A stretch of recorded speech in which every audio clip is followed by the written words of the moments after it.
the first Sputnik. We've been sending things into space since the first Soviet satellite blasted off in 1957. A man-made celestial body for the first time in history overcame terrestrial gravity and flew into space. Today, along with the International Space Station, over 11,000 active satellites orbit the Earth. They send back photos, GPS signals, and keep us connected to the internet. But as launches get cheaper, engineers have come up with another use for the cold, hard vacuum of space. Data centers are the big warehouses full of computers, sort of where the internet lives. Tom Standage is one of The Economist's deputy editors. And they're all over the world, and people are quite concerned about how many of them there are and how much energy they use and so on. And so one of the solutions that has been proposed to this is that we should put them in space. Why would we want to put a data center in space, Tom? Well, I know it sounds crazy, but if you think about it, what do you need for a data center? You need a lot of energy to run it, and you also have the problem of cooling it. The chips inside these data centers get very hot, and so you have to run these big kind of air conditioner systems that cool them down. And in space, you have a lot of energy because you can have solar energy, and solar energy in space is stronger than solar energy on Earth because it hasn't got to get through the atmosphere. If you put things in the right orbit, you can have solar energy all day. You can stay in the sunlight 24/7.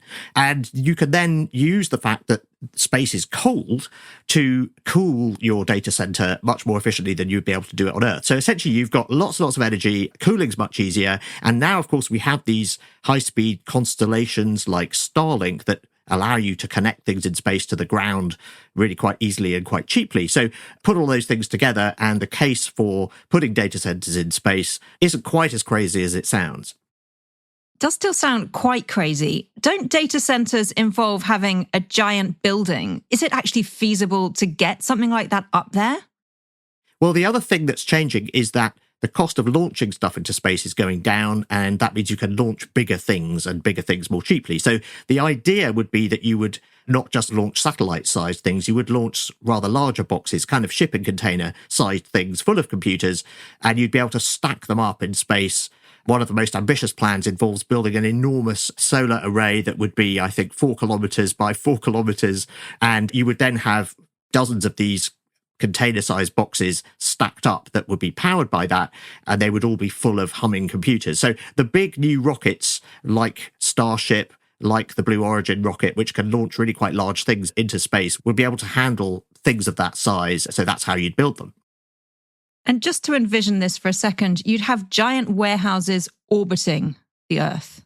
Yes, and in fact, if you look at data centers on Earth, they are warehouse buildings. They tend to be 1 story high. I mean, some of them are a bit taller in city centers, but essentially the computers are laid out on a 2-dimensional grid. And one of the things that architects of space data centers, orbiting data centers say is that you could actually arrange the computers in 3 dimensions. You could stack them up more easily. You could also use laser connections between them, and laser beams travel faster in a vacuum than they do through fiber optic cable. So you might even get slightly faster networking between the computers in space. And so one of the companies involved, a company called Starcloud, says this is why we should train AI in space. This is why we should be building data centers in space, because you get all of these extra advantages. And Tom, is any of this happening?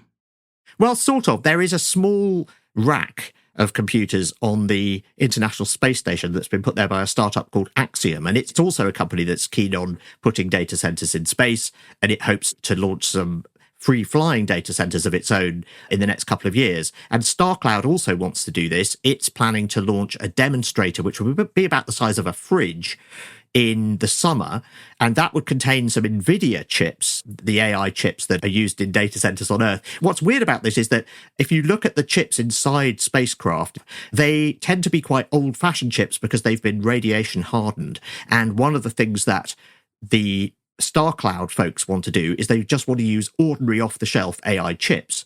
And one of the things they're hoping to test with this demonstrator later this year is whether you can just use off-the-shelf chips and just put a bit more radiation shielding around them. They're also hoping to test their plans for how they cool them, and can you actually cool them as efficiently in the vacuum of space as they're hoping. That's one of the things they're going to find out. They're hoping if you put the right kind of radiator on these things, you can get rid of the energy that way, but they may have to use heat pumps. So there are a bunch of people talking about this and getting closer to launching free-flying data centers into orbit, and we'll probably have something in the next year to 18 months.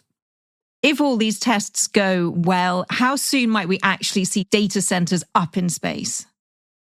Well, Starcloud is saying that they want to launch this demonstrator satellite, which you can launch with today's rockets, and then they want to scale up to a slightly bigger satellite and then one bigger than that, and then they hope that by the 2030s you get to these sort of giant things. What this is all hinging on, though, is whether the big new rockets, and in particular Starship, SpaceX's big rocket, which has not had a great track record recently. The last couple of test flights have not gone well. But it's all assuming that these rockets are going to work and that the cost of launching stuff into space is about to really drop dramatically.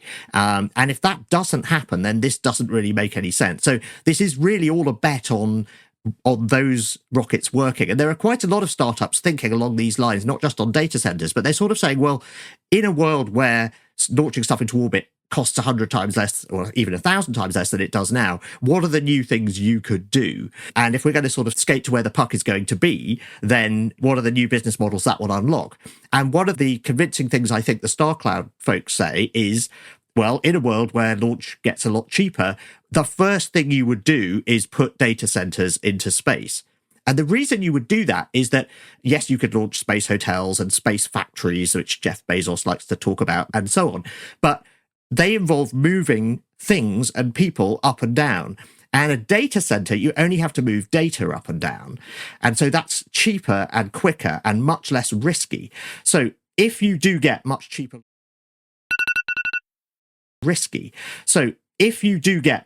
launch, then the first thing it makes sense to build is data centers in space. And I think the whole idea does sound quite crazy, but that part of it really is logically sound. And if we do see these rockets working, then we should expect to see the data centers popping up pretty quickly afterwards. Extraordinary stuff. Thank you so much, Tom. Thank you. Though orbital data centers may one day offer a greener alternative to their earthbound counterparts, on this week's episode of Babbage, our science and technology show, Alok Jha explores the environmental cost of AI back here on Earth. You'll need to be a subscriber to listen.